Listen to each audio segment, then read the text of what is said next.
തീത്തോസിൻ്റെ ലേഖനം 3-ാം അധ്യായത്തിലേക്ക് കടന്നു വരുമ്പോൾ 1-2 വാക്യങ്ങൾ അത് വായിക്കുന്നതിന് മുമ്പേ അതിൻ്റെ ഒരു എക്സ്പ്ലനേഷൻ പറഞ്ഞതിന് ശേഷം നമുക്ക് വായിക്കാം. 1-2 വാക്യങ്ങൾ ഒരു ദൈവ പൈതൽ എന്തായിരിക്കണം എന്ന് പറയുകയാണ്.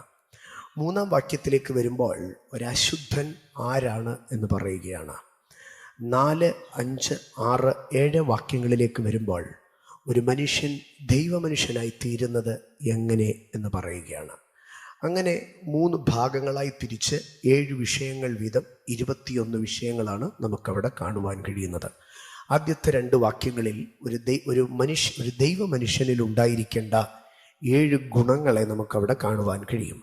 വായിക്കാമോ? 1 തുടങ്ങി 7 വരെയുള്ള വാക്യങ്ങൾ.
ആമേൻ.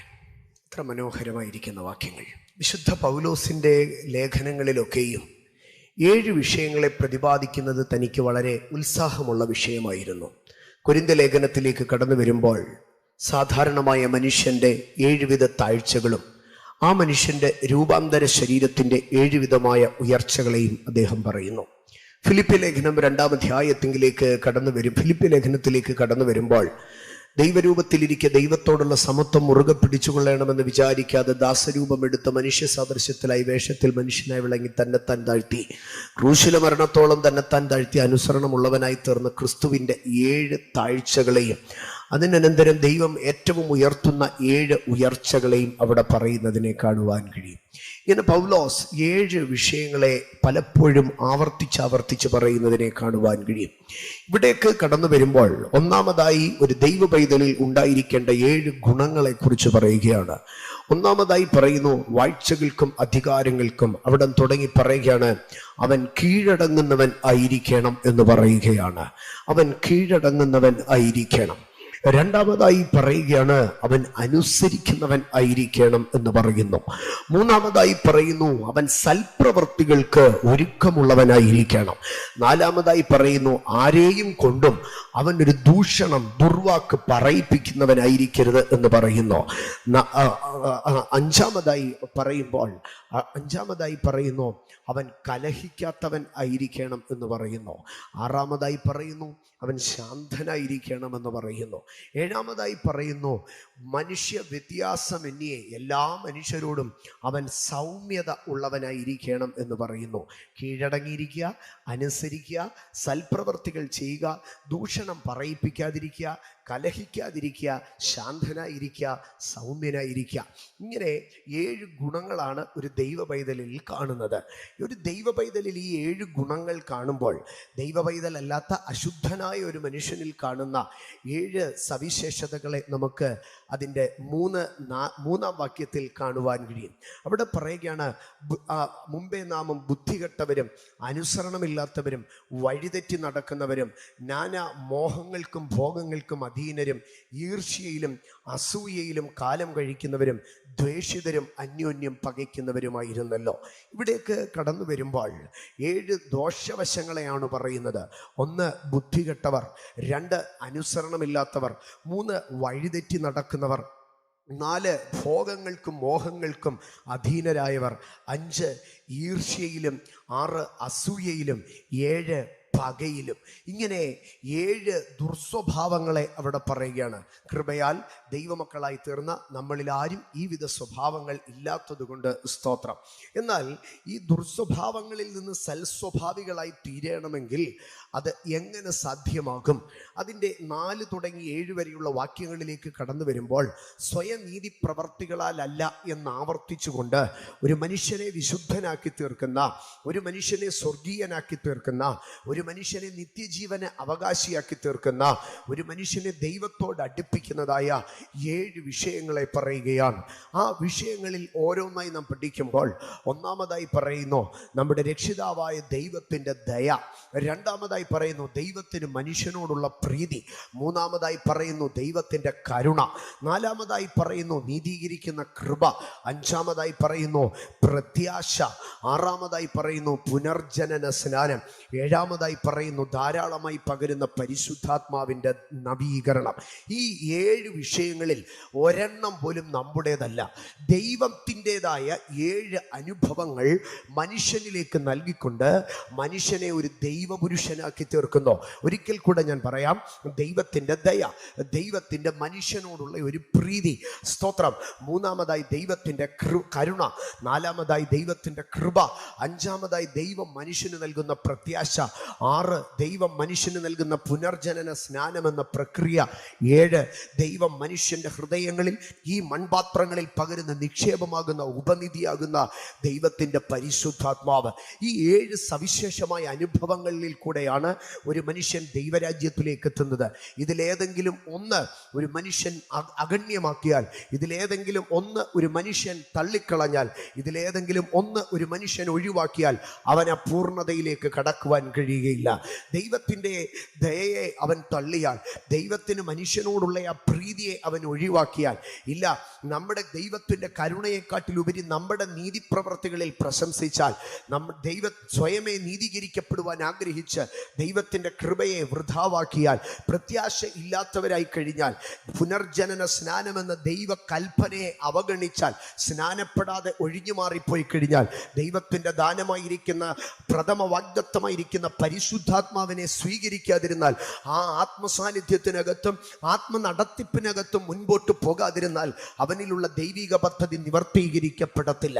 കണ്ടോ, 7 വാക്യങ്ങളിലേക്ക് കടന്നു വരുമ്പോൾ 21 മനോഹരമായിരിക്കുന്ന ഭാഗങ്ങളെ 3ആയി തിരിച്ചു പറയുകയാണ്. ഞാൻ ഈ വാക്യങ്ങൾ കണ്ടപ്പോൾ പൗലോസിൻ്റെ ആ ഉത്കൃഷ്ടത എനിക്ക് കാണുവാൻ കഴിഞ്ഞു. പൗലോസ് ഒരു മനുഷ്യനിൽ ഉണ്ടാകേണ്ടതായ ഗുണങ്ങളെ കുറിച്ച് പറയുമ്പോൾ അത് 2 വാക്യങ്ങളിൽ പറയുകയാണ്. എന്നാൽ ഒരു മനുഷ്യനിൽ ഉണ്ടാകുന്ന ദോഷവശങ്ങളെ കുറിച്ച് പറയുവാൻ ഒരൊറ്റ വാക്യം എടുക്കുകയാണ്. എന്നാൽ ആ മനുഷ്യനിലേക്ക് പകരപ്പെടുന്ന ദൈവത്തിൻ്റെ അനുഗ്രഹങ്ങളെ പറയുവാൻ 4 വാക്യങ്ങളെ എടുക്കുകയാണ്. 1-2 വാക്യങ്ങളിൽ ഒരു മനുഷ്യന് വേണ്ടതായ, ഒരു ഗോഡ്ലി മാന് വേണ്ടതായിട്ടുള്ള ക്വാളിറ്റീസിനെ കുറിച്ച് പറയുന്നു. ഒരു മനുഷ്യൻ്റെ, ഒരു ദൈവപുരുഷൻ്റെ ക്വാളിറ്റിയെ കുറിച്ച് 2 വാക്യങ്ങളിൽ പറയുമ്പോൾ ഒരു മനുഷ്യൻ്റെ ദോഷത്തെക്കുറിച്ച് ഒറ്റ വാക്കിൽ പറയുന്നു. അപ്പോൾ ഒരു മനുഷ്യനെ നന്മയുള്ളവനാക്കുവാൻ തക്കവണ്ണം ദൈവം അവൻ്റെ മേൽ ചെലുത്തുന്നതായിട്ടുള്ള ആ പ്രൈസിനെ, ദൈവം അവന് കൊടുക്കുന്നതായ ദാനങ്ങളെ 4 വാക്യങ്ങളിൽ പറയുന്നു.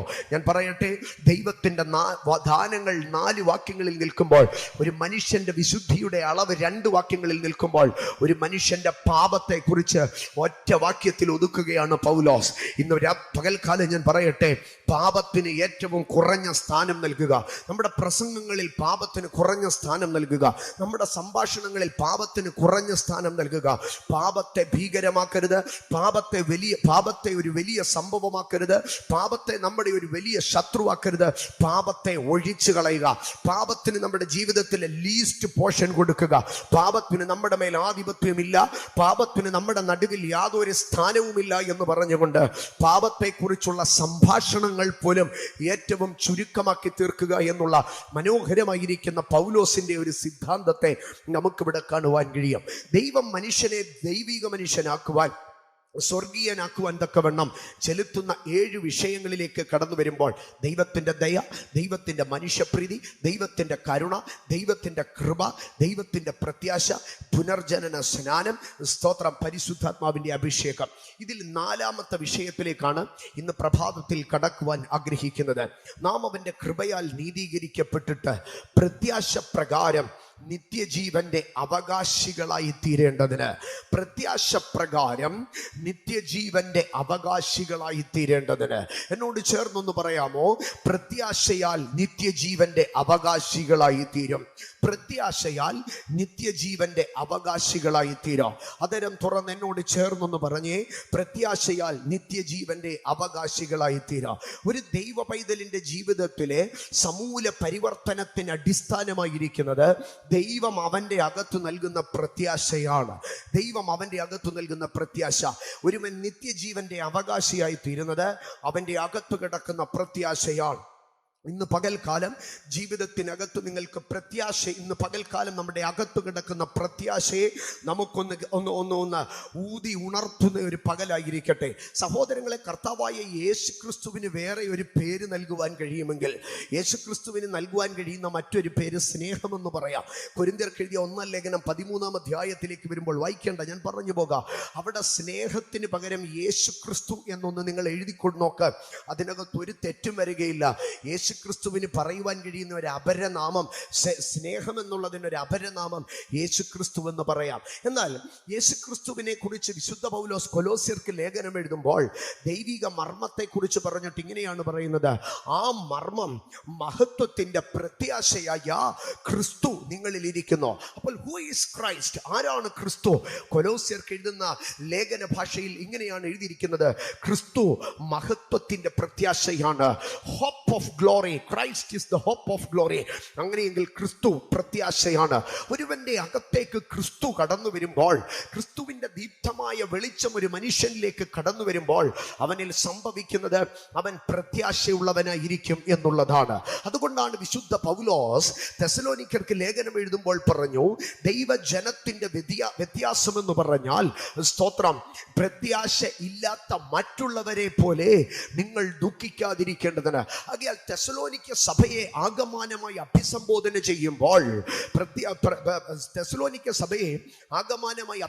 ചെയ്യുമ്പോൾ, പൗലോസ് ആ സഭയ്ക്ക് വിളിക്കുന്ന പേർ പ്രത്യാശയുള്ളവർ എന്നാണ്. അങ്ങനെയെങ്കിൽ വീണ്ടെടുക്കപ്പെട്ട ദൈവസഭ ആരാണ്? അവർ പ്രത്യാശയുള്ളവരാണ്. പ്രത്യാശയില്ലാത്തവൻ ദൈവസഭയിലെ അംഗമല്ല. പ്രത്യാശയുള്ളവനാണ് ദൈവത്താൽ വീണ്ടെടുക്കപ്പെട്ടവൻ. പ്രത്യാശയുള്ളവനാണ് ദൈവസഭയിലെ അംഗം.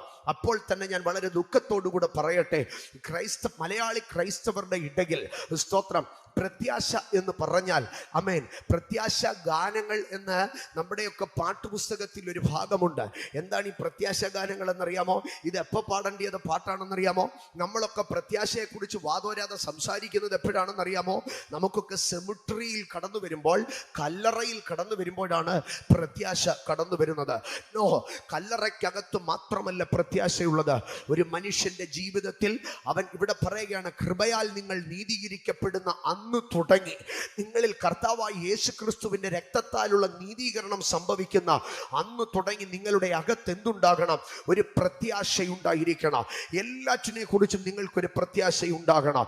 നിങ്ങളെക്കുറിച്ച് നിങ്ങൾക്കൊരു പ്രത്യാശയുണ്ടാകണം. നിങ്ങളുടെ സഭയെക്കുറിച്ച് നിങ്ങൾക്കൊരു പ്രത്യാശയുണ്ടാകണം. നിങ്ങളുടെ മക്കളെ കുറിച്ച് നിങ്ങൾക്കൊരു പ്രത്യാശയുണ്ടാകണം. നിങ്ങളുടെ കുടുംബജീവിതത്തെക്കുറിച്ച് നിങ്ങൾക്കൊരു പ്രത്യാശയുണ്ടാകണം. നിങ്ങളുടെ കരിയറിനെ കുറിച്ച് നിങ്ങൾക്കൊരു പ്രത്യാശയുണ്ടാകണം.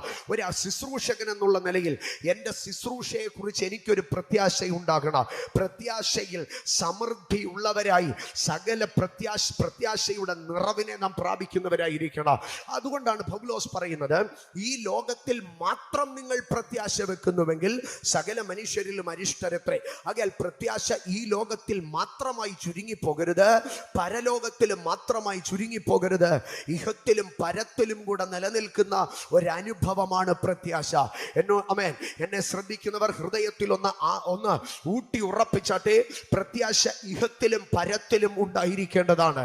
ഈ ലോകത്തിൽ നിങ്ങൾ ജീവിക്കുമ്പോഴും നിങ്ങളുടെ മനസ്സിനകത്തുളവാകുന്ന വികാരം അത് പ്രത്യാശയായിരിക്കണം. നിത്യതയെക്കുറിച്ച് നിങ്ങൾ ചിന്തിക്കുമ്പോഴും അമേൻ പ്രത്യാശ ഉണ്ടായിരിക്കണം. മരണത്തിൽ മാത്രമുള്ളതല്ല പ്രത്യാശ. നീതിമാന് മരണത്തിൽ പ്രത്യാശ ഉണ്ടെന്നല്ല എഴുതിയിരിക്കുന്നത്. നീതിമാന് മരണത്തിലും പ്രത്യാശയുണ്ട്. മരണത്തിലും പ്രത്യാശയുണ്ട്. പ്രത്യാശ വ്യാപരിക്കുന്ന അനേക ഘടകങ്ങളിൽ ഒന്ന് മാത്രമാണ് മരണം. ആകയാൽ ജീവിതത്തിൻ്റെ ഓരോ അനുഭവങ്ങളിലും പ്രത്യാശ ഉണ്ടായിരിക്കണം. അപ്പോൾ ഞാൻ പറയാം, പ്രത്യാശ ഉള്ളവനെയും ഇല്ലാത്തവനെയും എങ്ങനെ തിരിച്ചറിയാൻ കഴിയുക? അതും പൗലോസ് തെസ്സലോനിക്കരോട് പറയുന്ന വാക്കുകളിൽ തെളിഞ്ഞു നിൽക്കുന്നുണ്ട്. പ്രത്യാശയില്ലാത്ത മറ്റുള്ളവർ എന്ത് ചെയ്യും? പ്രത്യാശയില്ലാത്ത മറ്റുള്ളവർ ദുഃഖിക്കും. ആകയാൽ ഒരു മനുഷ്യൻ ഒരു വിഷയത്തിൽ പ്രത്യാശയുണ്ടെങ്കിൽ അവന് സന്തോഷമുള്ളവനായിരിക്കും, പ്രത്യാശയില്ലെങ്കിൽ അവൻ ദുഃഖിക്കുന്നവനായിരിക്കും. ഏതൊരു വിഷയത്തിൽ ഇന്ന് ഈ ഉപവാസ പ്രാർത്ഥനയിലിരിക്കുന്ന ദൈവജനത്തോട് ഞാൻ പറയട്ടെ, നിങ്ങൾ ഏതെങ്കിലും ഒരു വിഷയത്തിൽ ദുഃഖിക്കുന്നെങ്കിൽ അതിൻ്റെ കാരണം നിങ്ങൾക്ക് ആ വിഷയത്തിൽ പ്രത്യാശ ഇല്ല എന്നുള്ളതാണ്. നിങ്ങളുടെ മക്കളെ ചൊല്ലി നിങ്ങൾക്ക് ഭയങ്കര സങ്കടമാണെങ്കിൽ അതിൻ്റെ കാരണം നിങ്ങൾക്ക് അവരെക്കുറിച്ച് പ്രത്യാശയില്ല എന്നുള്ളതാണ്. നിങ്ങളുടെ ജീവിതത്തെക്കുറിച്ച് നിങ്ങൾക്ക് ഭയങ്കര സങ്കടമാണെങ്കിൽ, നിങ്ങളോട് തന്നെ നിങ്ങൾക്കൊരു സെൽഫ് സിമ്പതി ആണെങ്കിൽ, ഒരു സ്വയ അനുകമ്പ, അയ്യോ പാവം ഞാൻ ഇങ്ങനെ ആയിപ്പോയല്ലോ, അങ്ങനെ നിങ്ങൾക്ക് തോന്നുന്നുണ്ടെങ്കിൽ നിങ്ങളുടെ ജീവിതത്തെ കുറിച്ച് നിങ്ങൾക്ക് പ്രത്യാശയില്ല എന്നാണ് അതിൻ്റെ അർത്ഥം. അല്ല, നിങ്ങളെക്കുറിച്ച് നിങ്ങൾക്കൊരു ഹോപ്പ് ഉണ്ടെങ്കിൽ നിങ്ങൾ സന്തോഷിക്കത്തില്ലേ? നിങ്ങളുടെ മക്കളെ കുറിച്ച് നിങ്ങൾക്കൊരു ഹോപ്പ് ഉണ്ടെങ്കിൽ നിങ്ങൾ സന്തോഷിക്കത്തില്ലേ? നിങ്ങളുടെ കരിയറിനെ കുറിച്ച് നിങ്ങൾക്കൊരു ഹോപ്പ് ഉണ്ടെങ്കിൽ നിങ്ങൾ സന്തോഷിക്കത്തില്ലേ? ആകയാൽ ഒരു മനുഷ്യനിൽ പ്രത്യാശയുണ്ടെങ്കിൽ അവൻ സന്തോഷിക്കുന്നവനായിരിക്കുക. ഇന്ന് പകൽക്കാലം ഈ ജീവിതത്തിൻ്റെ ഏതെങ്കിലും ഒരു അനുഭവത്തിൽ ദുഃഖത്തോടെ നിങ്ങൾ ഇതിനകത്ത് കടന്നു വന്നിരിക്കുന്നെങ്കിൽ, സങ്കടത്തോടെ ഇതിനകത്ത് കടന്നു വന്നിരിക്കുന്നെങ്കിൽ, അത് എൻ്റെ പ്രത്യാശയുടെ കുറവാണ്. ആ വിഷയത്തിൽ എനിക്ക് പ്രത്യാശ തരണമേ എന്ന് പ്രാർത്ഥിച്ചാട്ടെ. സഹോദരങ്ങളെ, ദൈവം ഒരു സംഗതിയെ സൃഷ്ടിക്കുമ്പോൾ ജീവനുള്ള എല്ലാറ്റിനും ദൈവം അതിനോട് ചേർത്ത് കൊടുത്തതായ ഒരു അനുഭവമാണ് പ്രത്യാശ എന്ന് പറയുന്നത്. ലോകത്തിൽ ദൈവം സൃഷ്ടിച്ച എല്ലാ സംഗതികൾക്കും ഒരു പ്രത്യാശയുണ്ട്. വിശുദ്ധ തിരുവെഴുത്തിലേക്ക് കടന്നു വരുമ്പോൾ ഭക്തനായ ഇയ്യോബ് പറയുന്ന ഒരു ഭാഗമുണ്ട്. ഇയ്യോബിന്റെ പുസ്തകം 14-ാം അധ്യായം അതിൻ്റെ 7-ാം വാക്യത്തിൽ സുപരിചിത വേദഭാഗമാണ്. അവിടെ ഇയ്യോബ് ഇങ്ങനെയാണ് പറയുന്നത്: ദൈവ സൃഷ്ടികളിലേക്ക് കണ്ണുകൾ ഉയർത്തുവീൻ, ദൈവ സൃഷ്ടികളിൽ എല്ലാത്തിനും പ്രത്യാശയുണ്ട്. തിരുവെഴുത്തിൽ ഭക്തന്മാർ, പ്രവാചകന്മാർ ഓരോന്നിനെയും നോക്കിയിട്ട് അതിനകത്തുള്ള പ്രത്യാശയെ പറയുന്നതിനെ നമുക്ക് കാണുവാൻ കഴിയും. മുന്തിരിവള്ളിയെ നോക്കിയിട്ട് അതിനകത്തൊരു പ്രത്യാശയെ പറയുന്നുണ്ട്. അത്തിവൃക്ഷത്തെയും മാതളത്തെയും നോക്കിയിട്ട് അതിനകത്ത് പ്രത്യാശ പറയുന്നുണ്ട്. കഴുകന്റെ കഷണ്ടിയെ നോക്കിയിട്ട് അവന്റെ യൗവനം പുതുകി വരുന്നതിനെ കണ്ടിട്ട് അതിനകത്തൊരു പ്രത്യാശയെ കുറിച്ച് പറയുന്നുണ്ട്. ഇയ്യോബ് പറയുകയാണ്, ഒരു വൃക്ഷമായിരുന്നാലും പ്രത്യാശയുണ്ട്, ഒരു വൃക്ഷമായിരുന്നാലും പ്രത്യാശയുണ്ട്. അതിനെ വെട്ടിയാൽ അത് പിന്നെയും പൊട്ടിക്കിളർക്കാം, അതിൻ്റെ ഇളംകൊമ്പുകൾ വിടാതിരിക്കുകയില്ല. ഭക്തനായവൻ സങ്കീർത്തനത്തിൽ പറയുകയാണ്, പുല്ല് ചെത്തിക്കൊണ്ടു പോയാലും അതിൻ്റെ പ്രത്യാശ നഷ്ടപ്പെടുകയില്ല. പുല്ല് ചെത്തിക്കൊണ്ടുപോയാൽ ഇളം പുല്ല് മുളച്ചു വരും. ഇന്ന് പകൽ എന്നെ കേൾക്കുന്ന ദൈവ പൈതലെ, ചെത്തപ്പെടുന്ന പുല്ലിന് പ്രത്യാശയുണ്ടെങ്കിൽ, വെട്ടപ്പെടുന്ന വൃക്ഷത്തിന് പ്രത്യാശയുണ്ടെങ്കിൽ, ആമേൻ, ആത്മാവില്ലാത്ത കഴുകന് പ്രത്യാശയുണ്ടെങ്കിൽ, ഇന്ന് പകൽ കൃപ നിറഞ്ഞ ദൈവ പൈതലെ, നിനക്ക് എത്രയധികം പ്രത്യാശയുണ്ടായിരിക്കണം. ഒരു വൃക്ഷമായിരുന്നാലും അതിന് പ്രത്യാശയുണ്ട്. അതിനെ വെട്ടിയാൽ പിന്നെയും പൊട്ടിക്കിളർക്കും, അതിൻ ഇളംകൊമ്പുകൾ വിടാതെ ഇരിക്കയില്ല. ഇന്ന് പകൽക്കാലം വിളിച്ചു പറ, എൻ്റെ പ്രത്യാശയാണ് എൻ്റെ ജീവൻ, എനിക്ക് പ്രത്യാശയുണ്ട്. ഇന്ന് പകൽ ഇതിനകത്ത് പ്രത്യാശയുള്ള ദൈവജനം ഒരു നിമിഷം കരമടിച്ച് ദൈവത്തിന് സ്തോത്രം ചെയ്യട്ടെ. വൃക്ഷത്തിന് പ്രത്യാശയുണ്ടെങ്കിൽ, പുല്ലിന് പ്രത്യാശയുണ്ടെങ്കിൽ, കഴുകന് പ്രത്യാശയുണ്ടെങ്കിൽ, പ്രകൃതിക്ക് പ്രത്യാശയുണ്ടെങ്കിൽ, പ്രപഞ്ചത്തിന് പ്രത്യാശയുണ്ടെങ്കിൽ, എനിക്ക് എത്രയധികം പ്രത്യാശയുണ്ട്. ഇന്ന് പകൽ അതരം തുറന്ന് പറ, എനിക്കൊരു പ്രത്യാശയുണ്ട്. സ്തോത്രം, സ്തോത്രം, സ്തോത്രം. എൻ്റെ സഹോദരങ്ങളെ, വൃക്ഷത്തിൻ്റെ പ്രത്യാശയുടെ തലം പറയുകയാണ്. 14-ാം അധ്യായം 7-ാം വാക്യത്തിൽ പറയുകയാണ്, ഒരു വൃക്ഷത്തിൻ്റെ കൊമ്പ് വെട്ടിയാലും അതിന് പ്രത്യാശയുണ്ട്, അതിൻ്റെ ഇളം കൊമ്പുകൾ വിടാതിരിക്കത്തില്ല, അത് പിന്നെയും കിളിർക്കാൻ പരിശ്രമിക്കാം. വെട്ടിയാലും നിന്റെ പ്രത്യാശ പോകരുത്. ആമേൻ. മനുഷ്യൻ നിന്നെ വെട്ടിയാലും, മൂർച്ചയുള്ള കത്തി കൊണ്ട് നിന്നെ വെട്ടിയാലും, മൂർച്ചയുള്ള വാക്കുകൾ കൊണ്ട് നിന്നെ വെട്ടിയാലും, മൂർച്ചയുള്ള രാഷ്ട്രീയം കൊണ്ട് നിന്നെ വെട്ടിയാലും, മൂർച്ചയുള്ള പദവി പന്തികൾക്കകത്ത് ആമേൻ കഠിനമായ കത്തി കൊണ്ട് നിന്നെ വെട്ടി നിന്റെ ഫലവും പച്ചയും വലിച്ചെറിഞ്ഞാല് പറയുകയാണ് നീ വൃക്ഷത്തെ പോലെ പ്രത്യാശയുള്ളവനായിരിക്കണം. 14-ാം അധ്യായത്തിന്റെ 7-ാം വാക്യത്തിൽ പറയുന്നത് ആമേൻ വെട്ടപ്പെടുന്ന വൃക്ഷത്തിന്റെ പ്രത്യാശയാ. പക്ഷേ അതിന്റെ 8-ാം വാക്യത്തിലേക്ക് വരുമ്പോൾ അതിലും ഭീകരമായിരിക്കുന്ന അവസ്ഥയാണ്.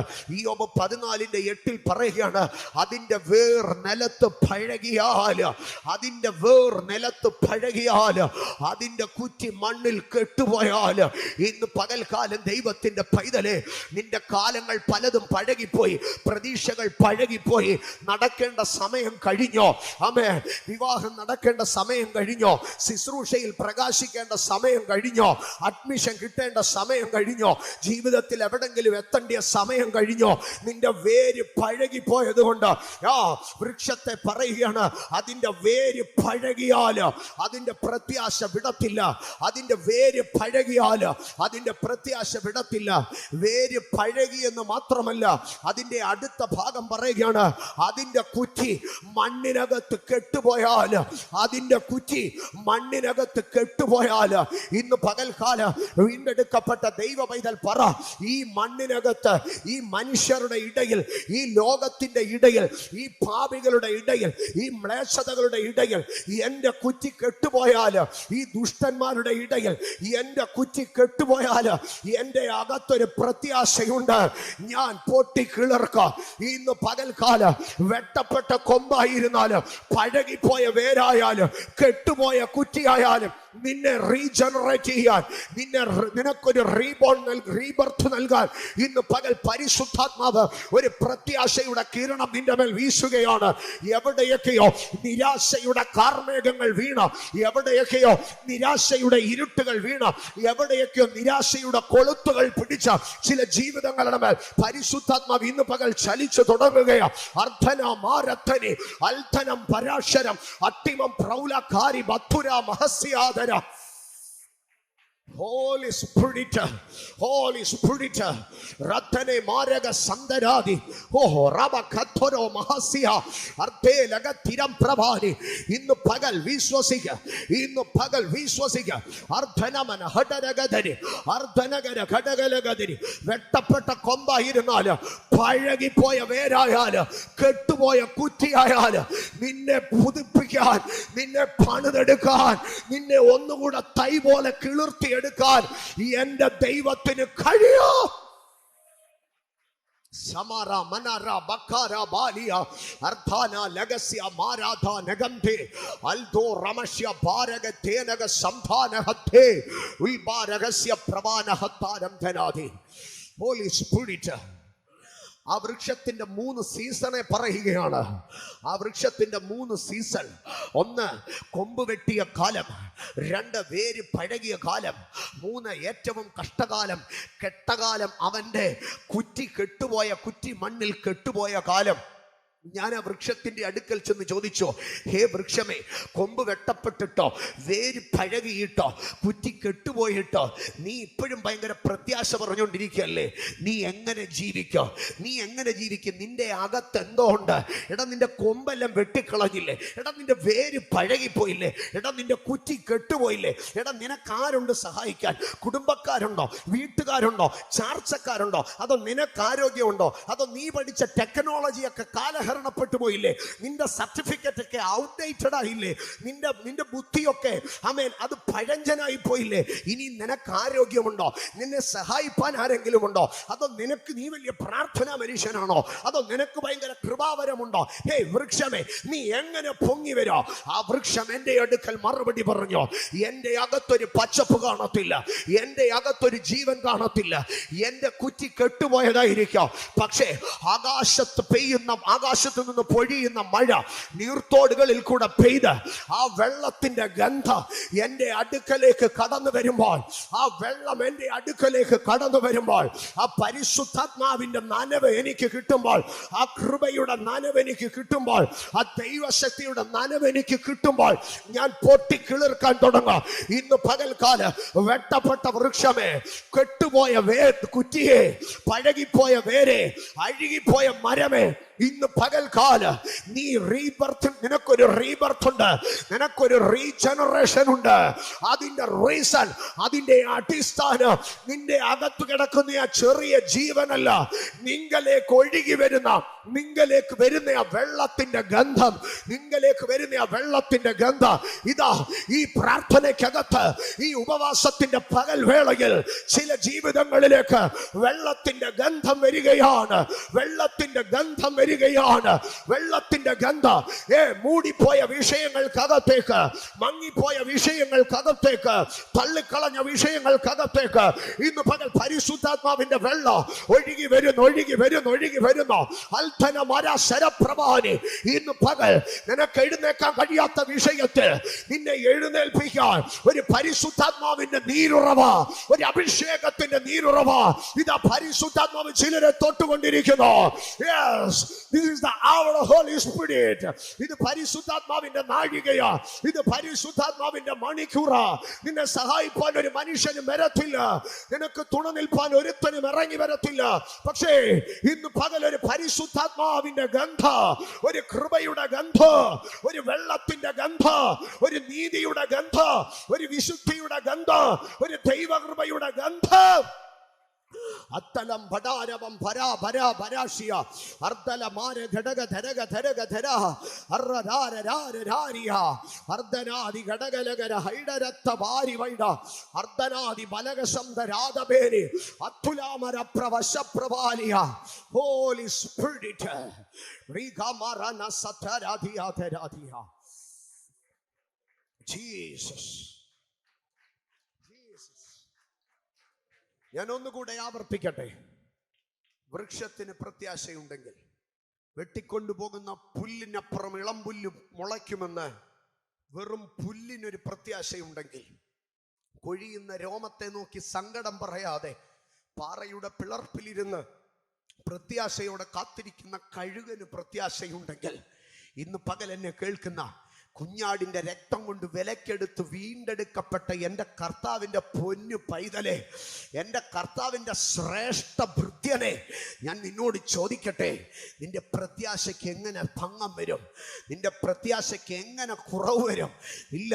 ഇന്ന് പകൽ കരമുയർത്തിപ്പറ, എനിക്കൊരു പ്രത്യാശയുണ്ടെന്ന്, എനിക്കൊരു പ്രത്യാശയുണ്ട്. അധരം തുറന്ന്, വായ് തുറന്ന്, കരമുയർത്തി ഉറച്ച ശബ്ദത്തോടെ, ഉയർന്ന കരത്തോടെ വിളിച്ചു പറ, ഐ ഹാവ് എ ഹോപ്പ്. എനിക്കൊരു പ്രത്യാശയുണ്ട്, എനിക്കൊരു പ്രത്യാശയുണ്ട്. ഇന്ന് പകൽക്കാലം അവസാനിച്ചെന്ന് പറഞ്ഞ വിഷയത്തെ നോക്കി പറ, എനിക്കൊരു പ്രത്യാശയുണ്ട്.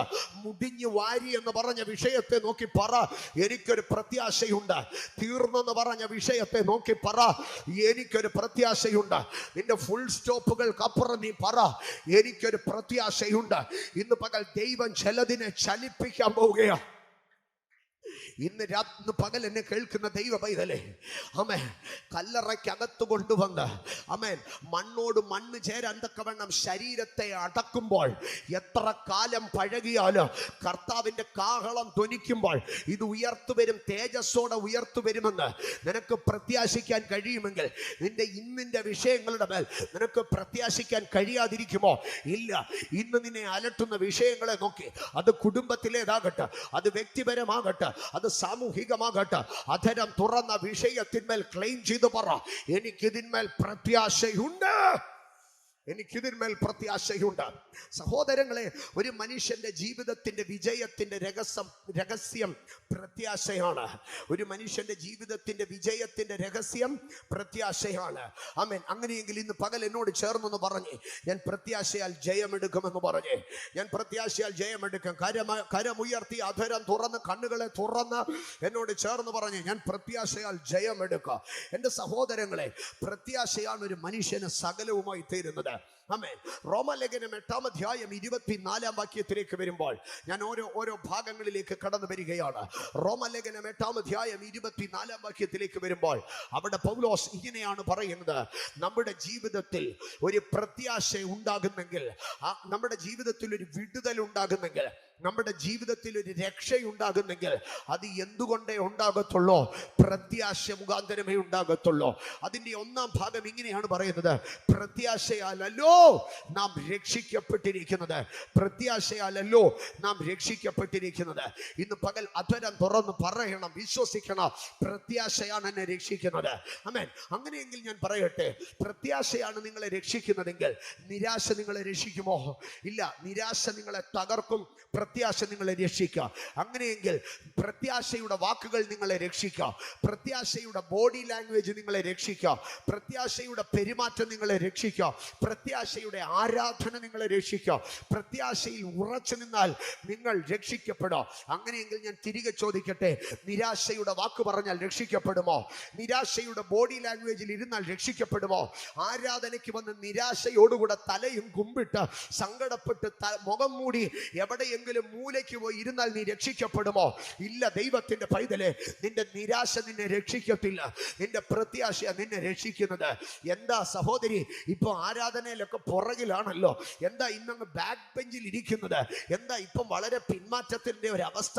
പറയും, എൻ്റെ കർത്താവിൻ്റെ ദാസനെ, ജീവിതത്തിൽ ഒത്തിരി പ്രാർത്ഥിച്ചോ, പക്ഷെ നേരിടുന്ന പ്രതിസന്ധികളിൽ എനിക്ക് അങ്ങോട്ട് പിടിച്ചു നിൽക്കാൻ വയ്യ, എവിടെയോ ഒരു മാനസിക സംഘർഷം എന്നെ പുറകോട്ട് വലിക്കുക. ഇന്ന് പകൽക്കാല കർത്താവിൻ്റെ പൊന്നു പൈതലെ, ഞാൻ നിന്നോടൊരു കാര്യം പറയട്ടെ, നീ പുറകിൽ പോയി ഇരുന്നാൽ, നീ നിരാശപ്പെട്ടിരുന്നാൽ, നീ ഉൾവലിഞ്ഞാൽ, നീ മനസ്സുമടുത്തിരുന്നാൽ നിനക്ക് എങ്ങനെയാ രക്ഷയുണ്ടാകുന്നത്? നിരാശയാലല്ല നമ്മൾ രക്ഷിക്കപ്പെടുന്നത്, പ്രത്യാശയാലാണ് നമ്മൾ രക്ഷിക്കപ്പെടുന്നത്. നിരാശയാലല്ല ഞാൻ രക്ഷിക്കപ്പെടുന്നത്, പ്രത്യാശയാലാണ് ഞാൻ രക്ഷിക്കപ്പെടുന്നത്. അങ്ങനെയെങ്കിൽ ഞാൻ ഒന്നാമത് പറയട്ടെ, നിരാശയുടെ വാക്കുകളെ വിട്ടുകള, എനിക്കാരുമില്ലെന്നുള്ള ചിന്താഗതി വിട്ടുകള. പ്രാർത്ഥനയ്ക്ക് ഇരിക്കുമ്പോഴോ എൻ്റെ ദൈവമേ എനിക്കാരുമില്ലേ എന്നുള്ള നിന്റെ വർത്തമാനങ്ങൾ വിട്ടുകള. എനിക്കൊരു യേശുവുണ്ടെന്ന് വിളിച്ചു പറ. എനിക്ക് അത്ഭുതങ്ങളെ ചെയ്യുന്ന ഒരു ദൈവമുണ്ടെന്ന് പറ. എനിക്ക് വീര്യപ്രവർത്തികളാൽ ഉത്തരമരുളുന്ന ഒരു ദൈവമുണ്ടെന്ന് പറ. എൻ്റെ ദൈവം ചെയ്ത അത്ഭുതങ്ങൾ, എൻ്റെ ദൈവത്തിൻ്റെ അത്ഭുതങ്ങൾ വർണ്ണിക്കാൻ കഴിയാത്ത വീര്യപ്രവർത്തികൾ വെളിപ്പെടാൻ സമയമായ ഉറക്കെ പറ. ഇന്ന് പകൽ ദൈവത്തിന്റെ പൈതലെ, നീ നിരാശയുടെ വാക്കുകൾ പറയുമ്പോൾ, നീ നിരാശയുടെ വാക്കുകൾ പറയുമ്പോൾ നിന്റെ വിടുതലിനെ, നിന്റെ വീണ്ടെടുപ്പിനെ, നിന്റെ രക്ഷയെ നീ ഇങ്ങനെ തള്ളി മാറ്റുകയാണ്. നീ നിരാശയുടെ ബോഡി ലാംഗ്വേജിൽ ആരാധനയ്ക്ക് വന്നിരിക്കുമ്പോൾ നിന്റെ വിടുതലിനെ, നിന്റെ വീണ്ടെടുപ്പിനെ നീ ഇങ്ങനെ അകറ്റി കളയുകയാണ്. ഇന്ന് പകൽക്കാല കഴിഞ്ഞ ദിവസങ്ങളിൽ നിരാശയോടെ, സങ്കടത്തോടെ പ്രാർത്ഥനാ സ്ഥലത്ത് വന്നിരുന്നവരുണ്ടെങ്കിൽ, ജീവിതത്തിൽ ഗതികെട്ടിട്ട് നിരാശയുടെ വാക്കുകൾ പറഞ്ഞിട്ടുള്ളവരുണ്ടെങ്കിൽ, ഇന്ന് ഈ പ്രാർത്ഥനയുടെ ആരംഭ സമയത്ത് ദൈവത്തിന്റെ സന്നിധിയിൽ അപ്പന്റെ മുമ്പാകെ ഒരു വാക്ക് ക്ഷമ ചോദിച്ച് പ്രാർത്ഥിക്കുക. കർത്താവേ, ഗതികേട് കൊണ്ട്, സങ്കടം കൊണ്ട് എവിടെയൊക്കെയോ നിരാശയുടെ വാക്കുകൾ പറഞ്ഞുപോയി, ക്ഷമിക്കണമേ. ഇനിയും അതെന്റെ വായിൽ നിന്ന് വരാതിരിക്കട്ടെ, ഇനിയും എൻ്റെ വായിൽ നിന്ന് അത് വരാതിരിക്കട്ടെ. എനിക്ക് നിരാശയുടെ വാക്കുകൾ വേണ്ട, നിരാശയുടെ ബോഡി ലാംഗ്വേജുകൾ വേണ്ട, നിരാശയുടെ പെരുമാറ്റങ്ങൾ വേണ്ട. നിരാശപ്പെട്ടവനെ പോലെ ഞാൻ തലകുമ്പിട്ട് നടക്കത്തില്ല, നിരാശപ്പെട്ടവനെ പോലെ ഞാൻ എവിടെയെങ്കിലും ഒറ്റപ്പെട്ട് നിൽക്കത്തില്ല. എൻ്റെ അകത്തൊരു പ്രത്യാശയുണ്ട്. എൻ്റെ വാക്കുകൾ പ്രത്യാശയുടേതായിരിക്കുക, എൻ്റെ ചിന്തകൾ പ്രത്യാശയുടേതായിരിക്കുക, എൻ്റെ പെരുമാറ്റം പ്രത്യാശയുടേതായിരിക്കുക. പ്രത്യാശയാൽ അത്രേ നാം രക്ഷിക്കപ്പെടുന്നത്. എൻ്റെ സഹോദരങ്ങളെ, ജീവിതത്തിൽ ബന്ധനങ്ങളിൽ നിന്നുള്ള വിടുതൽ അത് പ്രത്യാശയ്ക്കകത്താണ്. അതുകൊണ്ടാണ് സെഖറിയ പ്രവചനത്തിലേക്ക് കടന്നു വരുമ്പോൾ, സെഖറിയ പ്രവചനം 9-ാം അധ്യായം അതിൻ്റെ 12-ാം വാക്യത്തിലേക്ക് കടന്നു വരുമ്പോൾ ഒരു കൂട്ടരെ വിളിച്ചു പറയുകയാണ്, നിങ്ങൾ ബദ്ധന്മാരാണ്, നിങ്ങൾ ബദ്ധന്മാരാണ്. ഏതാണ് ഈ ബദ്ധത എന്നറിയാമോ? സെഖറിയാവിന്റെ മേലുള്ള ദൈവത്തിന്റെ ആത്മാവ് പ്രവചിക്കുന്നത്, ബാബിലോൺ പ്രവാസത്തിൽ നീണ്ട 70 സംവത്സരങ്ങളായി ലോകം കണ്ട ഏറ്റവും വലിയ സാമ്രാജ്യമായ കൽദയ സാമ്രാജ്യം, ബാബിലോൺ സാമ്രാജ്യം പിടിച്ചുകെട്ടി അവിടുത്തെ രാജാവിനെ വരെ അടിമയാക്കി, അവിടുത്തെ ദൈവാലയം പൊളിച്ച് അതിലെ ഉപകരണങ്ങൾ മുഴുവൻ കൊണ്ടുപോയി ബാബിലോണ്യ ക്ഷേത്രത്തിൽ വെച്ചിട്ട് അതിലെ പുരോഹിതന്മാരെ പോലും അടിമകളാക്കി രാജാവിനെ കൽത്തുറങ്കിലടച്ച് അവിടുത്തെ ജനതയെ മുഴുവനും പലായനം ചെയ്യിപ്പിച്ച് യെരൂശലേമിനെ ഉഴുതുമറിച്ച് കൽക്കുന്നാക്കിയിട്ട ആ രാജ്യത്തിന്റെ ആ ശേഷിപ്പായി 70 വർഷങ്ങൾക്ക് ശേഷം ഈ കൽദയ സാമ്രാജ്യത്തിലെ അടിമകളും പ്രവാസികളുമായി ഇരിക്കുന്ന ആ ജനതകളിലേക്ക് കണ്ണുകൾ ഉയർത്തി സെഖറിയാവ് ആത്മാവിൽ പ്രവചിക്കുകയാണ്, ബദ്ധന്മാരെ, നിങ്ങൾക്ക് വേണ്ടി പുരാതന കാലത്ത് ദൈവം പണിത കോട്ടയിലേക്ക് ദൈവം നിങ്ങളെ മടക്കി വരുത്ത ബദ്ധന്മാരെ, നിങ്ങൾക്ക് കോട്ടയിലേക്ക് മടങ്ങി വരാൻ കഴിയുക. 70 വർഷം മുമ്പ് നിങ്ങൾക്ക് നഷ്ടമായതൊക്കെ ഇരട്ടിയായി ലഭിക്കാൻ പോവുകയാണ്. നിന്റെ ആലയത്തിന്റെ പിമ്പിലത്തെ മഹത്വം മുമ്പിലത്തേതിനെക്കാട്ടിലും വലുതാകാൻ പോവുകയാണ്. നിന്റെ തകർന്ന സാമ്രാജ്യത്തെ ഞാൻ പണിതെടുക്കാൻ പോവുകയാണ്. നിന്റെ തകർന്ന മഹത്വത്തെ ഞാൻ പുനഃസ്ഥാപിക്കാൻ പോവുകയാണ്. നീണ്ട 70 വർഷത്തെ പ്രവാസത്തിന്റെ അടിമത്തത്തിൽ നിന്ന് കൽദയ സാമ്രാജ്യത്തിന്റെ ആണിയൂരി അവന്റെ സിംഹാസനത്തെ മറിച്ചിട്ട് അവൻ ആകാശത്തോളം പൊക്കത്തിൽ പണിത മതിലിന്റെ താമ്ര കതകുകളെയും ഇരുമ്പോടാമ്പലുകളെയും പൊട്ടിച്ച് ഞാൻ അതിനകത്തുനിന്ന് ദൈവമഹത്വം നിറഞ്ഞ യെരൂശലേമിന്റെ കോട്ടയ്ക്കകത്തേക്ക് യഹോവയിൽ ആശ്രയിക്കുന്നവൻ അവൻ എന്റെ സങ്കേതവും ബലവും, ഞാൻ ആശ്രയിക്കുന്ന എന്റെ ദൈവവും കോട്ടയും എന്ന് പറയുമെന്ന് പറഞ്ഞ ആ ദൈവിക കോട്ടയിലേക്ക്, അഗ്നി മതിലിലേക്ക് ഞാൻ നിന്നെ മടക്കി വരുത്ത. നിനക്കൊന്ന് മാത്രമുണ്ടായാൽ മതി. 70 വർഷമായി നീ കിടക്കുന്ന ആ അടിമത്തത്തിനകത്ത് നിന്നുകൊണ്ട് നീ ഒന്ന് പ്രത്യാശിക്കാൻ തുടങ്ങണോ? നീ ഒന്ന് പ്രത്യാശിക്കാൻ തുടങ്ങണോ? ഇന്ന് പകൽ നിന്റെ ബന്ധനങ്ങളുടെ ആഴമോ, നിന്റെ കുണ്ടറകളുടെ ആഴമോ, നിന്റെ ബന്ധനങ്ങളുടെ തീവ്രതയോ ദൈവത്തിന് വിഷയമല്ല. ദൈവം ഒന്ന് മാത്രം ചോദിക്കുന്നു, ഹേ ബദ്ധനെ, നിനക്ക് പ്രത്യാശയുണ്ടോ? ഹേ അടിമയെ, നിനക്ക് പ്രത്യാശയുണ്ടോ? ഹേ ബന്ധിതനെ, നിനക്ക് പ്രത്യാശയുണ്ടോ? ഇന്ന് പകൽക്കാല 1000 പിശാചുക്കൾ ഒരുമിച്ച് നിന്നെ ബന്ധിച്ചാല്, 10,000 മനുഷ്യർ നിന്നെ കെട്ടിയാല്, വീണുപോയ ദൂതന്മാർ നിന്നെ കൽത്തുറങ്കിൽ അടച്ചാല്, ലോകത്തിന്റെ അധികാരങ്ങളും രാഷ്ട്രങ്ങളും നിനക്കെതിരെ കൽത്തുറുങ്കുകൾ പണിതാല്, നിന്നെ ഇരുമ്പോടാമ്പലുകൾക്കകത്ത് ബന്ധിച്ച് പൂട്ടിയാല്, നിനക്കെതിരായി എത്ര വലിയ കാരാഗ്രഹങ്ങൾ പണിതാല്, if you have a hope, നിനക്കൊരു പ്രത്യാശയുണ്ടെങ്കിൽ സ്വർഗത്തിന് നിന്നെ പുറത്തു കൊണ്ടുവരാൻ കഴിയും. കർത്താവിന് പുറത്തു കൊണ്ടുവരാൻ കഴിയുക. ഒറ്റ കാര്യമേ കർത്താവ് പറയുന്നുള്ളൂ. നീ കിടക്കുന്ന കാരാഗ്രഹത്തിൽ നീ പുറത്തു വരുമെന്ന് നിനക്കൊരു പ്രത്യാശയുണ്ടോ? നീ കിടക്കുന്ന പ്രശ്നത്തിൽ നിന്ന് നീ പുറത്തു വരുമെന്ന് നിനക്കൊരു പ്രത്യാശയുണ്ടോ? Holy spirit. ചിലരൊക്കെ 40 വയസ്സ് 50 വയസ്സ് കഴിഞ്ഞാൽ ഇങ്ങനെ പ്രാർത്ഥിക്കാൻ തുടങ്ങും, കർത്താവേ, എൻ്റെ കാലത്തൊന്നും വിടുതൽ നടന്നില്ലെങ്കിലും എൻ്റെ മക്കളുടെ കാലത്തെങ്കിലും വിടുതൽ നടക്കണേ. നോ, നിന്റെ കാലത്ത് നടക്കാത്ത വിടുതൽ എന്തിനാ നീ മക്കളുടെ കാലത്ത് നടക്കും പ്രതീക്ഷിക്കുന്നത്? അല്ല, കർത്താവേ, ഞാൻ മരിക്കുന്നതിന് മുമ്പേ ആ വിടുതൽ മേടിച്ച് എന്റെ മക്കൾക്ക് കൊടുത്തിട്ടേ ഞാൻ മരിക്കുന്നുള്ളൂ. എടാ മരണമേ, നീ അങ്ങോട്ട് മാറി നിൽക്ക്, ഞാൻ വിടുതൽ വാങ്ങിയിട്ടേ അങ്ങോട്ട് വരുന്നുള്ളൂ. ഇന്ന് പകൽക്കാല പ്രത്യാശയാണ് നിന്നെ പുറത്തു കൊണ്ടുവരുന്നത്. പ്രത്യാശ നിന്നെ പുറത്തു കൊണ്ടുവരാം. ഇന്ന് പകൽ പരിശുദ്ധാത്മാവ് പ്രത്യാശ ചില കാരാഗ്രഹങ്ങളെ തുറക്കുകയാ. പ്രത്യാശ ചില കല്ലറകളെ തുറക്കുകയാ. പ്രത്യാശ ചില ബന്ധനങ്ങളെ അഴിക്കുകയാ. പ്രത്യാശയുള്ള ബദ്ധനെ മടങ്ങി വാ. ലോകം കണ്ട ഏറ്റവും വലിയ സാമ്രാജ്യമായ ബാബിലോണിനെ തകർത്ത് കൽദയ രാജാക്കന്മാരെ ഒറ്റ രാത്രി കൊണ്ട് പേർഷ്യന്റെ മുമ്പിലിട്ട് വെട്ടിക്കൊല്ലുമാറാക്കിയ ദൈവ ഒരിക്കലും അന്യജാതിക്കാരൻ കടക്കത്തില്ല എന്ന് പറഞ്ഞ് താമ്ര കതകുകളും ഇരുമ്പോടമ്പലുകളും വെച്ച് പണിതുയർത്തിയ സാമ്രാജ്യത്തെ ഒറ്റ രാത്രി കൊണ്ട് തല്ലി തകർത്ത് അതിന്റെ സിംഹാസനത്തെ മറിച്ചിട്ട് അതിന്റെ രാജ്യത്വത്തെ ശൂന്യമാക്കി പേർഷ്യനെ അതിന്റെ മേൽ കയറ്റി ഇരുത്തിയ ദൈവത്തിന് നിന്റെ ബന്ധനങ്ങളെ അഴിക്കാൻ കഴിയത്തില്ലേ? നിന്റെ കാരാഗ്രഹങ്ങളെ തുറക്കാൻ കഴിയത്തില്ലേ? റോമ കാരാഗ്രഹത്തിന്റെ വാതിലുകൾ 1ഉം 2ഉം പ്രാവശ്യമല്ല ദൈവം തന്നെ ഭക്തന്മാർക്ക് വേണ്ടി തുറന്നത്. അപ്പോസ്തലന്മാരെ പൊതുതടവിൽ ഇട്ടപ്പോഴോ, പൗലോസിനെയും ശീലാസിനെയും അടച്ചിട്ടപ്പോഴോ, പത്രോസിനെ പിറ്റേന്ന് വെട്ടിക്കൊല്ലുമെന്ന് റോമൻ ഗവർണറായ ഹെരോദാവ് മനസ്സിൽ നിരൂപിക്കുമ്പോഴോ ആവർത്തിച്ച് കാരാഗ്രഹത്തിന്റെ ചങ്ങലകളെ അഴിച്ച്, ആമങ്ങളെ തകർത്ത്, ഇരുമ്പോടാമ്പലുകളെ അഴിച്ച്, കാരാഗ്രഹ വാതിലുകളെയോ പട്ടണ വാതിലുകളെയും തുറന്നുവെങ്കിൽ ഇന്ന് പകൽക്കാലം അതിനേക്കാൾ വലിയൊരു ബന്ധനം നിന്റെ മേലില്ല. Hope brings salvation. Hope brings deliverance. Hope brings redemption. ഇന്ന് പകൽക്കാലം പ്രത്യാശ വിടുതലിനെ കൊണ്ടുവരും. പ്രത്യാശ വീണ്ടെടുപ്പിനെ കൊണ്ടുവരും. ഇന്ന് പകൽ ശത്രു നിന്റെ മുമ്പാകെ അടച്ചു കെട്ടിയ കാരാഗ്രഹത്തിന്റെ മുമ്പിൽ നിന്ന് പ്രത്യാശയോടെ നീ സ്തോത്രം പറ. പ്രത്യാശയോടെ നീ ഹല്ലേലൂയ പറ. പ്രത്യാശയോടെ ആരാധിക്ക്. കോൽക്കാർ അടിച്ച് നടുറോഡിൽ കൂടെ വലിച്ചഴച്ച് കാരാഗ്രഹത്തിൽ കൊണ്ടിട്ട് സകലവും അവസാനിക്കുമെന്ന് പറഞ്ഞ ഇടത്ത് അർദ്ധരാത്രിയിൽ പൗലോസ് പൗലോസും ശീലാസും പ്രാർത്ഥിച്ച് അവസാനിപ്പിച്ചില്ല. അവരവിടെ പാടി സ്തുതിക്കാൻ തുടങ്ങി. From the depth of the hope, പ്രത്യാശയുടെ ആഴത്തിൽ നിന്ന് ആരാധന ഉയർന്നപ്പോൾ വലിയ ഭൂകമ്പമുണ്ടായി. ആമങ്ങളുടെ കൂട്ടഴിഞ്ഞു, ചങ്ങലകളുടെ കെട്ടു തകർന്നു, കാരാഗ്രഹത്തിന്റെ വാതിലുകൾ തുറന്നു. ഇന്ന് പകൽ നിന്റെ പ്രത്യാശയുടെ മുൻപാകെ ഭൂതങ്ങൾ കെട്ടിയത്, പിശാചുക്കൾ കെട്ടിയത്, ആഭിചാരം കെട്ടിയത്, മന്ത്രവാദം കെട്ടിയത്, അന്ധകാരം കെട്ടിയത്, മാനുഷിക അധികാരങ്ങൾ കെട്ടിയത് അഴിയത്ത്.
പ്രത്യാശയുള്ള ഭക്തന്മാരെ, കോട്ടയിലേക്ക് മടങ്ങി വരുവേ. ഈ കോട്ടയിലേക്ക് മടങ്ങി വരുന്ന ആ സമയത്ത്, ഇതൊക്കെ ഭാവി കാലത്തെ കുറിച്ചും കൂടെയുള്ള സെഖറിയാവിന്റെ പ്രവചനമാണ്. പക്ഷേ ഞാനതിനെ നമ്മുടെ കണ്ടംപററി വെളിപ്പാടുകളായിട്ട് ഞാനതിനെ എടുക്കുക. അതിന്റെ മുകളിലേക്ക് കടന്നു വരുമ്പോൾ അതിന്റെ 10-ാം വാക്യത്തിൽ പറയുകയാണ്, ബദ്ധന്മാർ കോട്ടയിൽ നിന്ന് ബദ്ധന്മാർ മടങ്ങി വരും. ആമേൻ. അവർ മടങ്ങി വരുന്നത് അവരുടെ സ്വന്തം ബലത്താലല്ല എന്നാണ് അതിന്റെ മുകളിലെ വാക്യം പറയുന്നത്. ഞാൻ എഫ്രൈമിൽ നിന്ന് രഥത്തെയും യെരൂശലേമിൽ നിന്ന് കുതിരയെയും ഛേദിച്ചു കളയും. കുതിര കൊണ്ടും രഥം കൊണ്ടുമല്ല, കുതിര കൊണ്ട് രഥം കൊണ്ടുമല്ല ജയം സംഭവിക്കാൻ പോകുന്നത്. നിന്റെ പക്കൽ കുതിര വേണ്ട, രഥം വേണ്ട, പ്രത്യാശ മതി, പുറത്തു വരാ.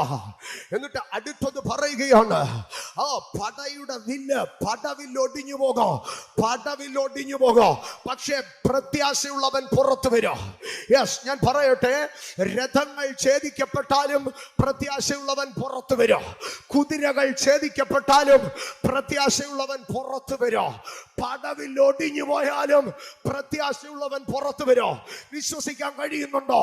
കുതിരകൾ ഛേദിക്കപ്പെട്ടാലും പ്രത്യാശയുള്ളവൻ പുറത്തു വരും. രഥങ്ങൾ ഛേദിക്കപ്പെട്ടാലും പ്രത്യാശയുള്ളവൻ പുറത്തു വരും. പടവിൽ ഒടിഞ്ഞു പോയാലും പ്രത്യാശയുള്ളവൻ പുറത്തു വരും.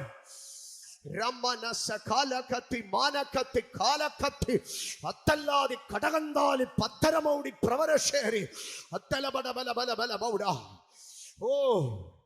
അവൻ ജാതികളോട് സമാധാനം കൽപ്പിക്കാം.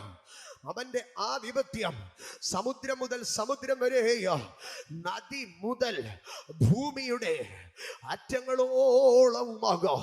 സമുദ്രം മുതൽ സമുദ്രം, നദി മുതൽ ഭൂമിയുടെ അറ്റങ്ങളോളം. ഇത് രണ്ട് കാലഘട്ടങ്ങളെയാണ്. സമുദ്രം മുതൽ സമുദ്രം പഴയ നിയമത്തെയാ, നദി തുടങ്ങി ഭൂമിയുടെ അറ്റം വരെ എന്നുള്ളത് പരിശുദ്ധാത്മാവിന്റെ ഐഹിക ഇസ്രായേലിന്റെ സാമ്രാജ്യം സമുദ്രം തുടങ്ങി സമുദ്രം വരെ നീണ്ടു നിൽക്കുമ്പോൾ, സ്തോത്ര, പുതിയ നിയമ ഇസ്രായേലിന്റെ അഭിഷക്ത ജനത്തിന്റെ ആധിപത്യ നദിയിൽ നിന്ന്, പരിശുദ്ധാത്മാവിന്റെ നദിയിൽ നിന്ന് പുറപ്പെട്ടാൽ അപ്പോസ്തല പ്രവൃത്തി 1:8 അത് ഭൂമിയുടെ അറ്റങ്ങളോളം എത്തും. ഇന്ന് പകൽക്കാല ഐഹിക ഇസ്രായേലിന്റെ സാമ്രാജ്യ സമുദ്രം തുടങ്ങി സമുദ്രം വരെ ഒതുങ്ങുമ്പോൾ, വീണ്ടെടുക്കപ്പെട്ട ദൈവ പൈതലേ, നിന്റെ ആധിപത്യ അഭിഷേകത്തിന്റെ നദിയിൽ നിന്ന്, പരിശുദ്ധാത്മാവിന്റെ നീരുറവയിൽ നിന്ന് പുറപ്പെട്ടാൽ ഒരു സമുദ്രത്തിന്റെ അറ്റത്ത് ചെല്ലുമ്പോൾ അതിന്റെ ആധിപത്യം അവസാനിക്കത്തില്ല, അതിന്റെ കൃപ അവസാനിക്കത്തില്ല. ഭൂമിയുടെ അറ്റം വരെയോ ഒരു സമുദ്രത്തിനും പിടിച്ചു നിർത്താൻ കഴിയാത്ത, ഒരു കാലഘട്ടത്തിനും പിടിച്ചു നിർത്താൻ കഴിയാത്ത ആധിപത്യത്തിന്റെ പകർച്ച പകരുന്ന പരിശുദ്ധാത്മാവിനെ കരമടിച്ച് സ്തോത്രം പറ.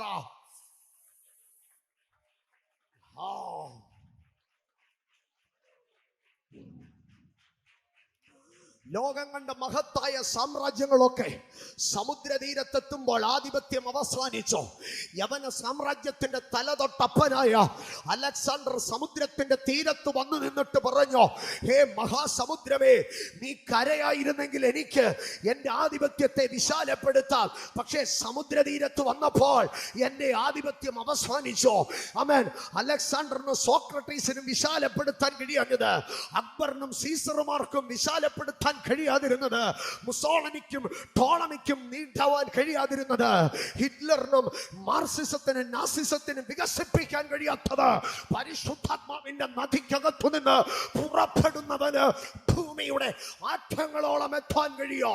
ഹേ ലോകത്തിന്റെ ഭൂഖണ്ഡങ്ങളെ, എനിക്ക് ക്രിസ്തു മുഖാന്തരം നിന്റെ മേൽ ജയമുണ്ട്. ഹേ ലോകത്തിന്റെ വൻകരകളെ, നിനക്ക് ക്രിസ്തു മാർഗത്തെ തടയാൻ കഴിയത്തില്ല. അത് ആഫ്രിക്കയാകട്ടെ, അത് ഏഷ്യയാകട്ടെ, അത് അമേരിക്കയിലെ ഏത് ദിക്കുകളുമാകട്ടെ, അത് ഓസ്ട്രേലിയയാകട്ടെ, യൂറോപ്പ് ആകട്ടെ, ഇന്ന് പകൽ ദൈവരാജ്യത്തെ തടയുവാൻ, ദൈവരാജ്യത്തിന്റെ ആധിപത്യത്തെ തടയുവാൻ ഭൂഖണ്ഡങ്ങൾക്ക് കഴിയത്തില്ലെങ്കിൽ പിന്നെ തിരുവനന്തപുരത്തിന്റെ മണ്ണിലെ കുടി ദൈവങ്ങൾക്ക് ഇരിക്കുന്ന കാവുപൂജകൾക്ക് വിളക്ക് നേർച്ചകൾക്കും സാധിക്കുമോ?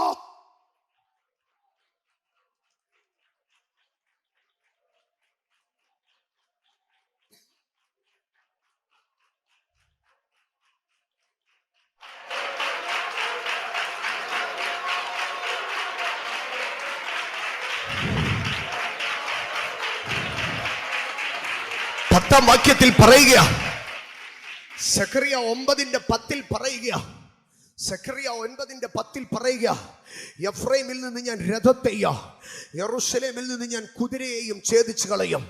പടവിൽ ഒടിഞ്ഞു പോകും, പക്ഷെ ഞാൻ അവനെ വിശാലപ്പെടുത്താം. ചോദ്യം വരാം, എങ്ങനെയാണത് സംഭവിക്കുന്നത്? രഥവും പോയി, കുതിരയും പോയി, പടവില്ലും പോയി, ഇനി അവൻ എങ്ങനെ പുറത്തു വരും? അതിന്റെ 11ാം വാക്യത്തിലേക്ക് വരുമ്പോൾ അതിന്റെ മർമ്മം പറയുകയാണ്, പടയിലുമല്ല, പടവില്ലിലുമല്ല, രഥമല്ല, കുതിരയുമല്ല. പകരം 9:11 പറയുകയാണ്, നീയോ നിന്റെ നിയമ രക്തം ഹേതുവായി ഞാൻ നിന്റെ ബദ്ധന്മാരെ വെള്ളമില്ലാത്ത കുഴിയിൽ നിന്ന് വിട്ടയക്കും. ഇന്ന് പകൽക്കാല ഞാൻ ദൈവജനത്തെ വിളിച്ചു പറയുകയാണ്, രഥം കൊണ്ടും കുതിര കൊണ്ടും കഴിയാത്തത്, സൈന്യം കൊണ്ട് ശക്തി കൊണ്ടും കഴിയാത്തത്, നിയമ രക്തം കൊണ്ട്. ആടുകളുടെ വലിയ ഇടയനായിരിക്കുന്ന ക്രിസ്തു കാൽവറിയിൽ ചൊരിഞ്ഞ നിയമത്തിന്റെ രക്തം കൊണ്ട് അവൻ അവണ്ണം തന്നെ അത്താഴം കഴിഞ്ഞ ശേഷം അവൻ പാനപാത്രം എടുത്ത് ഇത് പുതിയ നിയമത്തിന്റെ രക്തമാകുന്നുവെന്ന് പറഞ്ഞെങ്കിൽ, നിത്യ നിയമത്തിന്റെ രക്തത്താൽ ആടുകളുടെ വലിയ ഇടയനായിരിക്കുന്ന ക്രിസ്തു ഇന്ന് പകൽ നിന്നോട് പറയും, പറയുകയാണ്, നിന്റെ ബദ്ധതയിൽ നിന്ന്, വെള്ളമില്ലാത്ത കുഴിയിൽ നിന്ന് ഞാൻ നിന്നെ പുറത്തു കൊണ്ടുവരാം. സൈന്യത്താലല്ല, ശക്തിയാലല്ല, പദവിൽ ഒടിഞ്ഞു പോകട്ടെ, എന്റെ രക്തം നിനക്ക് വിടുതലായിരിക്കുക. കുതിരകൾ ഛേദിക്കപ്പെടട്ടെ, എന്റെ രക്തം നിനക്ക് വിടുതലായിരിക്കുക. രഥങ്ങൾ താളടിയാകട്ടെ, എന്റെ രക്തം നിനക്ക് വിടുതലായിരിക്കുക. ഇന്ന് പകൽ കരമടിച്ച് ഒരു നിമിഷം ദൈവത്തിന് സ്തോത്രം പറഞ്ഞിട്ട്, ഇന്നലകളിൽ രഥങ്ങൾ പരാജയപ്പെട്ടിടത്ത്, ഇന്നലകളിൽ സൈന്യം പരാജയപ്പെട്ടിടത്ത്, ഇന്നലകളിൽ കുതിരകൾ പരാജയപ്പെട്ടിടത്ത്, ഇന്നലകളിൽ പടവിൽ ഒടിഞ്ഞിടത്ത് കർത്താവിന്റെ രക്തം ചിലത് ചെയ്യാൻ പോവുകയാണ്. കുഞ്ഞാടിന്റെ രക്തം, miracles in the blood of Jesus, miracles in the blood of Jesus. യേശുവിന്റെ രക്തത്തിൽ അത്ഭുതങ്ങൾ ഇന്ന് പകൽ ഇതിനകത്ത് സംഭവിക്കട്ടെ. യേശുവിന്റെ രക്തം ഇതിനകത്ത് അത്ഭുതങ്ങളെ ചെയ്യുന്നു.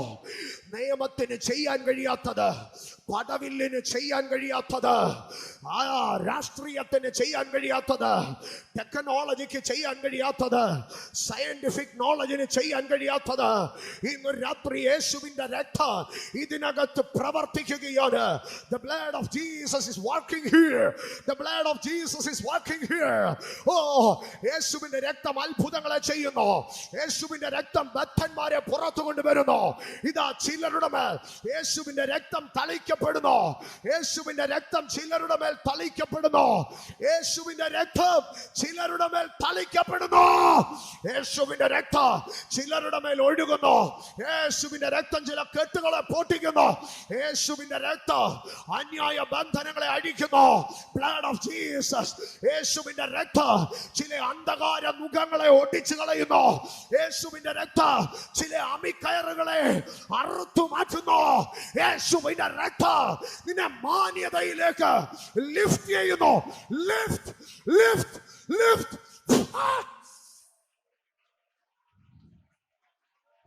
രക്തം ജയം, രക്തം ജയം. പദവിൽ ഒടിഞ്ഞെടുത്ത് രക്തം പ്രവർത്തിക്കുക. കുതിരകൾ വീണെടുത്ത് രക്തം പ്രവർത്തിക്കുക. രഥങ്ങൾ താളടിയായെടുത്ത് രക്തം പ്രവർത്തിക്കുക. This is the power of his blood. This is the power of his blood. ചങ്കിലെ ചോരയുടെ ശക്തി, കാൽവറിയിലെ ചോരയുടെ ശക്തി, കാരിരുമ്പാണികളേറ്റ കൈത്തണ്ടയിലെ ചോരയുടെ ശക്തി, മുള്ളാണികൾ തറയ്ക്കപ്പെട്ട ശിരസിലെ രക്തത്തിന്റെ ശക്തി, താടിരോമങ്ങൾ പറിക്കപ്പെട്ട ഇടത്തു നിന്ന് ഒഴുകിയ യേശുവിന്റെ രക്തത്തിന്റെ ശക്തി, ഗത്സമനയിൽ വീർപ്പ് തുള്ളിയായി ഒഴുകിയ രക്തത്തിന്റെ ശക്തി.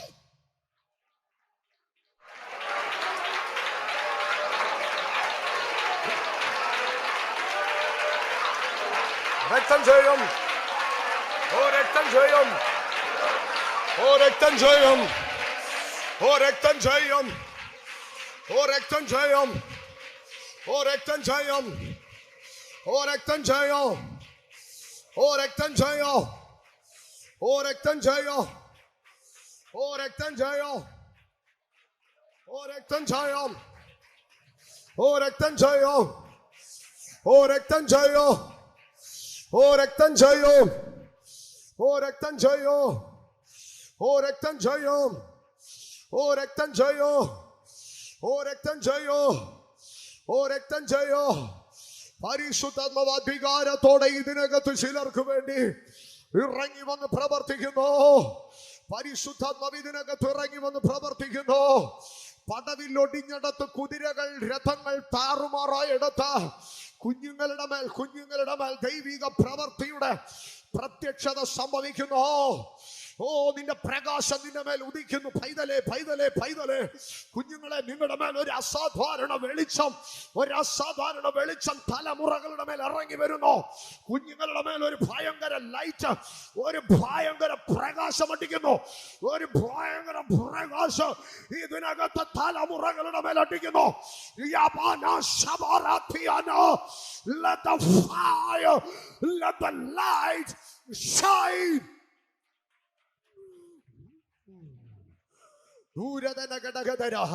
കുഞ്ഞുങ്ങൾ ചിലർ അന്യഭാഷകളിൽ സംസാരിക്കാൻ പോകുന്നു. കുഞ്ഞുങ്ങളുടെ ആദരങ്ങളിൽ ദൈവം ഒരു അന്യഭാഷ തരാൻ പോകുന്നു.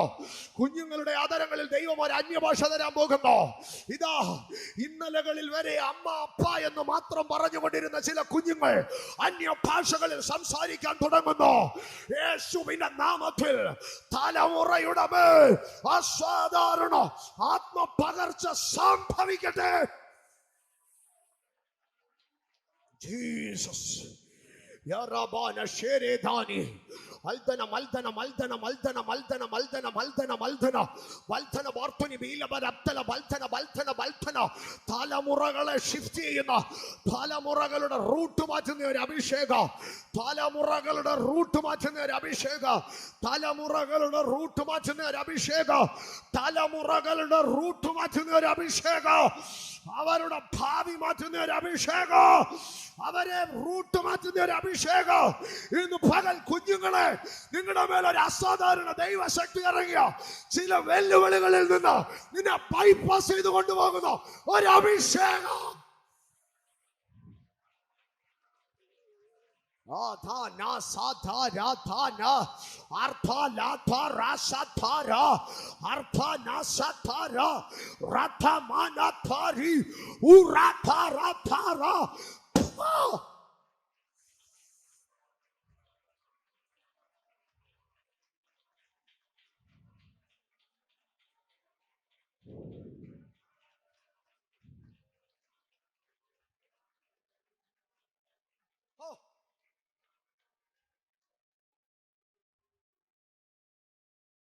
കുതിരയെയും ദൈവം കുതിരയെയും രഥത്തെയും ഛേദിച്ചു കളഞ്ഞു, പടവില്ലിനെ ഒടിച്ചു കളഞ്ഞു.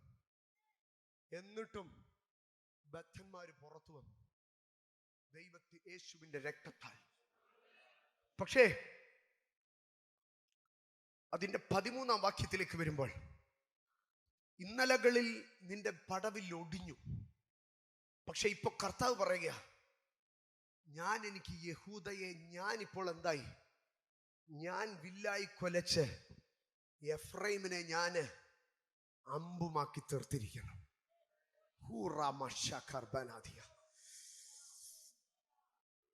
എന്നിട്ട് പറയുക, സിയോനെ, ഞാൻ നിന്നെ എടുത്ത് ഗ്രീക്കിന് യവനദേശത്തിന് നേരെ ഞാൻ നിന്നെ ഇപ്പൊ എന്താക്കിയിരിക്കുന്നു, ഒരു വാളാക്കിയിരിക്കുന്നു. ഇന്ന് പകൽ ഇതിനകത്ത് ആരോടോ പരിശുദ്ധാത്മാവ് വ്യക്തിപരമായി പറയുന്നു. ഞാൻ ശാന്തമായിട്ട് ആ ദൂത് അങ്ങ് പറഞ്ഞിട്ട് അപ്പുറത്തോട്ട് പോകട്ടെ. ഇതൊന്നും എൻ്റെ സബ്ജക്റ്റിനകത്തുള്ളതല്ല. പരിശുദ്ധാത്മാവിനെ റീറൂട്ട് ചെയ്യുന്നു. വ്യക്തിപരമായി ഒരാളോട് പരിശുദ്ധാത്മാവ് പറയുന്നു.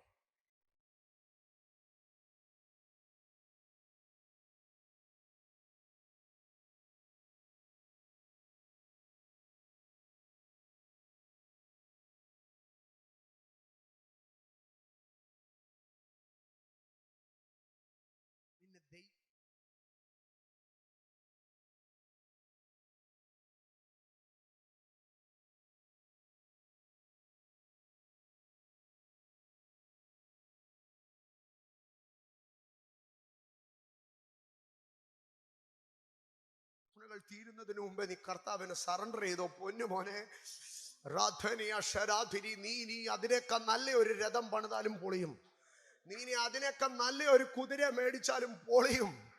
നിന്നെ കൊണ്ട് ദൈവത്തിന് ഇനി ഒരൊറ്റ പദ്ധതിയുള്ളൂ. ഒന്നുകിൽ നീ ദൈവത്തിന്റെ കയ്യിലെ വില്ല്, അല്ലെങ്കിൽ നീ ദൈവത്തിന്റെ പൂണിയിലെ അമ്പ്, അല്ലെങ്കിൽ നീ ദൈവത്തിന്റെ കയ്യിലെ വാള്. 3 choices are before you. ഇന്ന് എൻ്റെ മുമ്പിൽ ഈ 3 ചോയ്സും വെച്ച് ചോദിച്ചാൽ ഞാൻ എൻ്റെ കർത്താവിൻ്റെ അടുക്ക പറയും, കർത്താവേ, എന്നെ തന്നെ അറിയത്തില്ല.